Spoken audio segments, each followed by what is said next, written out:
আর জিন্দা থাকতে রাজি নয়। এই কথা বলিয়া রহিমা কান্দি আইয়ুব নবী পিছন দিক থেকে আইসা রহিমারে চাপায় ধরছে আর ডাক দিয়ে কই আল্লাহ আমার রহিমার প্রতি আমি খুশি, আল্লাহ তুমিও রহিমার প্রতি খুশি হইয়া যাও। আর একবার বলেন আল্লাহু আকবার, আরেকবার বলেন আল্লাহু আকবার। এই মুসলমান বাবাইরা আমার কোন দিকে কোন নজর নাই, খুব খেয়াল করে কথাগুলো শোনা যায়। এবারে আইয়ুব নবী ডাক দিয়ে কই আল্লাহ ও মেরে মালিক তোমার কাছে বলতেছি রে ওগো মালিক আমার রহিমাকে আল্লাহ তুমি মাফ করিয়া দাও, আমার রহিমার জন্য জান্নাতের একটা ঘর বানায় বরাদ্দ করে দাও। আমার আল্লাহ জিবরাইলের মাধ্যমে ডাক দিয়ে কই আইয়ুব নবী আপনি আইয়ুব নবী বিবি রহিমার প্রতি খুশি, আবার আল্লাহ খুশি। শুধু তাই নয় আল্লাহ তাআলা দুনিয়ার ভিতরে 5 জন নারীকে জান্নাতের টিকিট দিবে, এর মধ্যে একজন নারী হবে আপনি আইয়ুব নবীর স্ত্রী রহিমা।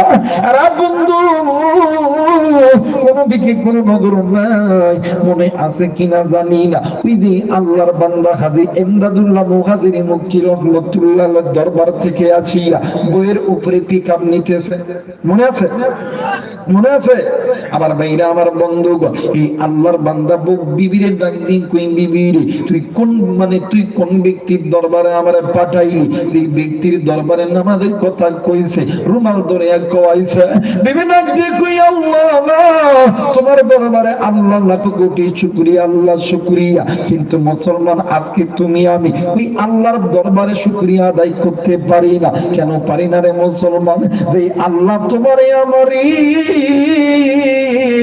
হাত দিতে পা দিয়েছি, যে আল্লাহ তোমারে আমারে এত কিছু দিতে সুস্থ রাখছে, তোমার আমার মা জিন্দা আছে, তোমার আমার কাছে টাকা আছে, পয়সা আছে, থাকার মতন জায়গা আছে, কিন্তু মুসলমান তুমি আমি ওই মালিকের শুকরিয়া আদায় করি না। ওই মালিকের নাফরমানি যারা আদায় করবে, শুনে নাও আল্লাহ শুকরিয়া যে বান্দা বান্দি আদায় করবে, ওই বান্দা বান্দির কাছে যদি 1 টাকা থাকে আল্লাহ তাআলা ওই টাকা 10 টাকা বানায় দেয়। কিন্তু আমরা শুকরিয়া আদায় করি না, ভাত খাই খপ খপ করে খাই যায়, কথা বলে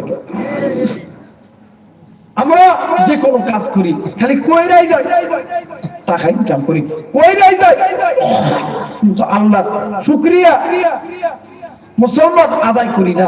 কিন্তু আল্লাহ শুকরিয়া এমন একটা জিনিস, পবিত্র কোরআনুল কারীমের মধ্যে একটা আয়াত আছে, আমি তো কইতে পারবো না। আল্লাহ বলেন লা ইন শাকারতুম লা আযিদান্নাকুম ওয়া লা ইন কাফারতুম ইন্না আযাবি লাশাদীদ। যে ব্যক্তি আল্লাহ পাকের শুকরিয়া বেশি বেশি আদায় করবে, আল্লাহ তাআলা ওই বান্দা ওই বান্দীকে আসমান থেকে রহমত দান করবে। সুবহানাল্লাহ বলেন না?